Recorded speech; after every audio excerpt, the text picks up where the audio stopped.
Salve, salve galera, tudo bem? Professor Rafão, para mais uma aula, hoje falando sobre a Unesp. Antes de mais nada, queria pedir o apoio de vocês para que deixe o like, né, nos nossos vídeos, para que se inscreva, para que compartilhe com os amigos. Assim, esse conhecimento vai chegar para mais pessoas, né? E você ajuda também o nosso canal a crescer, ajuda a fortalecer bastante o nosso canal. Então, conto aí com a ajuda de vocês, que a gente continue, né? Que a gente continue crescendo e trazendo muito mais conteúdos. Mas chega de enrolação e vamos para o nosso vídeo, né? Qual que é a nossa aula de hoje? Então, como prometido, hoje eu vou trazer o Unesp, né? Pelo vestibular da Vunesp. O Unesp é uma das maiores universidades do Brasil e também do estado de São Paulo. Tudo bem? Então, bora para a nossa aula. Assim como eu fiz no Enem, né? Eu peguei os últimos 5 anos do que mais caiu de geografia no vestibular da Unesp e trouxe para vocês algumas questões para a gente resolver juntos, né? Então, bora, vamos junto, sem perder tempo, né? Reta final, ó, muitos exercícios e ainda dá tempo de você conseguir a sua vaga no curso que você tanto deseja, tá certo? E pode sempre contar comigo, tudo bem? Então, bora lá. Eu peguei, assim como eu fiz no Enem, então tem a parte de Geografia Brasil e Geografia Geral. Então eu peguei Geografia Brasil e depois eu trago aí Geografia Geral. E dentro de Geografia Brasil, eu trouxe os aspectos físicos, né? E toda vez que a gente fala desses aspectos físicos, eu estou falando clima, solo, relevo, vegetação, tá? Hidrografia, entre outros. Tá tudo certo? Então, ó, nosso primeiro assunto de aspectos físicos. Então, olha como é distribuído, né? Como foi distribuído nos últimos anos as questões sobre geografia física, parte Brasil no vestibular da Unesp. Então, caíram aí, ó, 6 questões ligadas à vegetação, 5 questões ligadas ao relevo, 4 questões ligadas a clima, 4 questões ligadas ao espaço geográfico, né? Então, o espaço geográfico acaba trazendo também coisas sobre vegetação, sobre relevo, tá? Porque o espaço geográfico acaba englobando, né, uma maior área. Lembrando que o espaço geográfico está muito associado à alteração que o homem vem fazendo, hidrografia e cartografia. Tudo bem? Então, vamos para nosso primeiro subassunto, né, subtítulo aí, que é vegetação. Então, quando a gente fala, né, de clima dentro da prova da Unesp, eles procuram trazer ali gráficos, eles procuram trazer mapas, climogramas. Então, é importante saber fazer a leitura e a interpretação do que ele está trazendo para nós. Tudo bem? Então, olhando aqui esse mapa, né? Então, a gente consegue perceber, né? Primeira coisa, você tem que se localizar. Então, ele está trazendo aqui dados de latitude e longitude. Então, está passando aqui a linha do Equador, ó, norte do Brasil, passando a linha do Equador. E ele traz no centro, né, desse mapa o objeto de estudo, né, que é o Oceano Pacífico. Tudo bem? Então, vocês entenderam aí, né? Então, aqui a gente tem a costa oeste da América do Sul. Aqui a gente tem a parte leste pegando a Ásia e a Oceania e o Oceano Pacífico aqui no centro desse mapa. Linha do Equador passando aqui no meio, de 0 a 90 graus para norte, 0 a 90 graus para sul, então a gente tem a latitude. E aqui também ele acaba dividindo aí a longitude. Tudo bem? Então, bora lá. Aí ele colocou uma legenda, né, sobre escalas de temperatura em graus e média de anomalias registradas durante o agosto de 2020. Tudo bem? Aí a Unesp ela é muito direta, tá? Então, vocês conseguem perceber que nem no caso a pergunta que a Unesp faz, né? As anomalias observadas no mapa promovem, tá? Então colocou o mapa, uma simples pergunta você tem que chegar até a resolução. Por isso que eu chamei a atenção para vocês em relação à leitura do mapa, porque o mapa ele vai trazer essa resposta para nós. Onde ele fala assim, ó, estiagens severas na região Nordeste. B, seca prolongada no Sudeste e continente asiático. C, menor precipitação na região sul do Brasil. Longos períodos chuvosos no litoral do Chile e chuvas intensas na porção sul dos Estados Unidos. Tá. Essa já vamos tirar, né? Estados Unidos não tem nada a ver. Aí, o que a gente pode observar de anomalias? Dá uma olhada, ó, presta atenção na parte oeste da América do Sul. Olha como está o Pacífico, né? Baixas temperaturas. Então, isso quer dizer que a água está fria. Tendo correntes frias, né, ou com água fria, a gente vai ter uma menor evaporação, certo? Se tem uma menor evaporação, consequentemente, menor quantidade de chuva, tá? Então, que fenômeno será, além da água que está deixando essa água fria, né? Que fenômeno que é esse? É o Laninha, tá? Então, o Laninha, ele tem essa capacidade, né? De modificar as correntes de circulação atmosférica e fazer com que a gente fique com águas mais frias no Oceano Pacífico. Águas mais frias, menor evaporação, menor quantidade de chuva. Então, ele vai trazer pouca chuva, né, um período de estiagem aqui na região sul do Brasil. Tudo bem? Então, essa é a nossa resposta. Chegamos até ela aí, fazendo toda essa observação. Tá? Lógico que aqui eu vou trazer mais detalhes, né, mas você consegue ir direto. É só para chamar a atenção de vocês sobre o que o mapa está nos oferecendo. Tudo bem? Vamos embora para outra. Essa outra questão já pega aqui a parte de vegetação, tá? Onde eles falam assim, ó, os territórios quilombolas figuram na lista da área com menor desmatamento, né? Então, ele está trazendo aqui algumas informações, onde a gente tem a população tradicional quilombola, né? O território quilombola, a gente tem aí o menor desmatamento no Brasil, segundo o levantamento divulgado em 2023 pelo MAP Biomas. No período de 1985 a 2022, a perda de vegetação nativa nesse território foi de 4,7, tá? Isso dentro de uma área de território dos quilombolas. Já em áreas privadas, tá? E, ó, já em áreas privadas registraram 25%. Ok? Então, o que a gente sabe? Isso já foi feito até pesquisas, né? E tem dados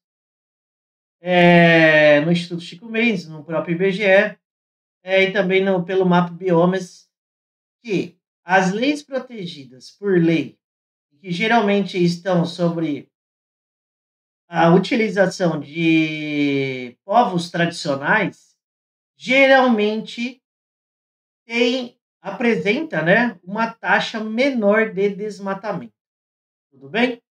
Aí ele fala aqui, ó, os valores de desmatamento apresentados expressam a particularidade da relação sociedade e natureza em cada comunidade tradicional. Então, essas comunidades, elas protegem. Por que elas protegem? Porque elas necessitam dessa vegetação preservada, é da onde eles retiram, muitas vezes, seu próprio sustento, né? Então, os indígenas, né, na coleta, na caça, na pesca, os seringueiros, né, na extração do látex. Então, por isso que eles, lógico, eles vão lutar aí para a preservação dessa área, tá? Então, faz todo sentido essa preservação. Tudo bem? Uma outra questão, essa é uma questão aberta, né, que geralmente é ali na segunda fase da Unesp. Primeira coisa, que mapa é esse, gente? Qual o autor da geografia que fez esse mapa? Aziz Absaber. Esse é o nome dele, tá? Lembrando, tá? Aziz Absaber, Milton Santos, Jurandir Ross, são grandes autores, né? E que sempre estão aparecendo nas provas Enem, FUVEST, a VUNESP, né? Que faz o vestibular da Unesp. Então, sempre estão aparecendo. Esse mapa aqui, que está na nossa tela, é o mapa de domínios morfoclimáticos, tá? Outra coisa, morfoclimáticos. Morfo de estrutura ligada a relevo. Climáticos, clima, né? Como o próprio nome está dizendo, tá? Então já começa por aí, já. Vamos já esclarecer desde o início, né? Vamos matar essa questão logo. Qual que é a diferença desse mapa do Aziz Absaber para o mapa do IBGE de vegetação? Aziz Absaber era um geógrafo que ia muito para campo, né? E lógico que ele percebeu que a mudança de uma vegetação para outra não é abrupta, é uma mudança gradativa, tá? Então, vai mudando o clima, vai mudando o solo, vai mudando a vegetação, tá? Então, isso que Aziz Absaber percebeu. E nessas áreas de mudança gradativa, ele criou, né, o que ele chama de faixa ou área de transição. Então, nessa faixa ou área de transição, a gente tem aqui espécies dos dois biomas, tá? Tanto do cerrado como dos mares de morro. Ele também alterou o nome, né? Aqui no mapa do IBGE, isso seria a Mata Atlântica, né? Uma vegetação ali litorânea. Aqui ele chama mares de morro, associado aí ao litoral e associado também ao relevo, né? Serra do Mar, Serra da Mantiqueira, Serra do Espinhaço Meridional, tá? Vegetação mamelonares, né? Meia laranja, que a gente costuma dizer. Tudo bem? Então, são algumas características do nosso mapa. E aí a pergunta é, né? Apresente duas características naturais que foram utilizadas para definir. Eu já falei, já matei essa questão. Quais características naturais? O Aziz Absaber utilizou, então, como o próprio nome do mapa, né, domínios morfoclimáticos. Então, ele utilizou ali, ó, relevo, ele utilizou clima, ele utilizou solo, ele utilizou a própria vegetação para fazer e criar as delimitações, né, criar aí os domínios. Tudo bem? Então, letra A a gente já matou, né? Você vê que é sem enrolação aqui. E na B, ele fala assim, ó, descreva uma característica natural típica dos mares de morro e cite duas causas da degradação, tá? Então, uma característica natural típica, né, pode ser o relevo, tá? O relevo mais movimentado, como as serras. Pode ser também, uma característica natural poderia ser a vegetação, que é a Mata Atlântica, tá? E em relação à degradação, você tem que voltar e lembrar do processo histórico, né? Por onde deu início à ocupação do que é hoje o Brasil? Pelo litoral. E foi o bioma, né? Ou domínio morfoclimático mais explorado. Por isso que a Mata Atlântica ela perdeu, né? Muito. Hoje ela tem ali aproximadamente, né? Eles dizem de 9 a 12%, 15% de Mata Atlântica, ok? Então, matamos a questão. Outro exemplo agora, relevo, tá? Dá uma olhada aqui, ó, Monte Roraima. Essa imagem é importantíssima. Provavelmente aqui a gente teria uma vegetação não, desculpa. A gente teria um plano de relevo só. Então a gente teria uma base de relevo somente, tá? E aí o que aconteceu em torno, né? Foi tendo processos de erosão e com isso o rebaixamento dessa parte do relevo, sobrando toda essa área aqui mais alta, tá? E aí ele fala assim, ó, Monte Roraima, localizado no Planalto Norte Amazônico, é formado por relevos residuais. Residuais é o que sobrou, né?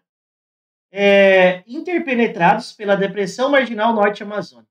Essa configuração de terrenos altos, com montes e serras, tá? E de terrenos baixos, como a depressão é explicada pela aí aqui, ó, existência de formações rochosas em diferentes constituições. O que seria isso, gente?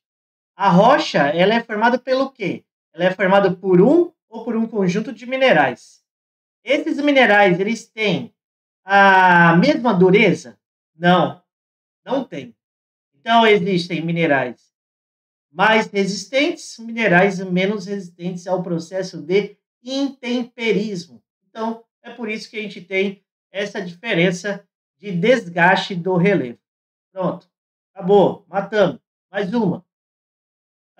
Exemplo de relevo. Mais uma questão de exemplo de relevo, tá? Essa é uma questão aberta. onde ele traz também uma questão social, tá? Então, eu vou só resumir aqui que está falando sobre o texto, né? Mas o texto ele fala sobre ocupação irregular, tá? De áreas de encostas de morro. E depois ele fala que com a chuva, né, tem o problema do deslizamento e, infelizmente, algumas vidas acabam se perdendo, tá? Então, já li, né, para vocês. E aqui ele traz, né, ele fala assim, sobre o ponto de vista do poder público, apresente duas medidas, né, que podem evitar desastres. Então, o que o poder público, teoricamente, ou que poderia fazer, né?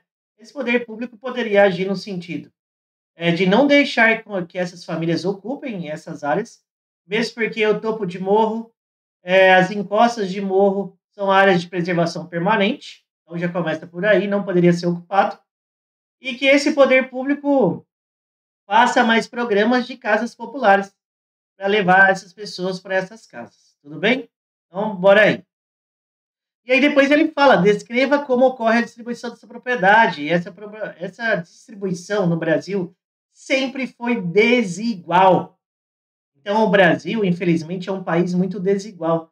Enquanto uma pequena parcela da população tem muito, uma grande parcela da população com pouco ou quase nada, né? E na distribuição de moradia não é diferente. Outro fator que também atrapalha a especulação imobiliária. Então, quanto maior o valor do imóvel, tá? Quanto mais valorizado o imóvel, menor parcela da população vai ter acesso a esse imóvel. Outra, matamos também. Acabou, tá? Tudo bem? Mais uma aqui, ó. Entre as últimas desse bloco, então a gente fala da disponibilidade de água no Brasil é elevada, tá? Só lembrando, já vou dar uma dica já para a gente matar essa questão. Onde tem grandes rios, né? Onde se encontram grandes rios? Norte do Brasil, floresta amazônica. Grandes rios, grande acúmulo de água, tá?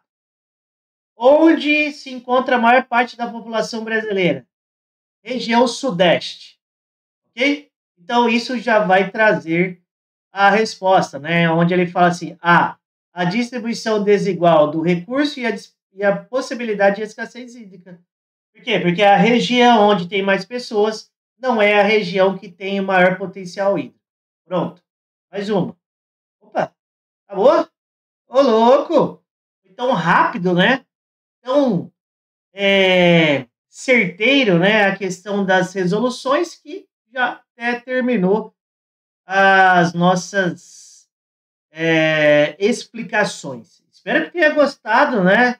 Então não vou mais falar daquela questão do like, não, mas deixa o like, tá bom? Então, geografia simplificada com objetivo, vamos atingir, alcançar o seu vestibular, seu curso, o que você queira, tá bom? Então, tchau.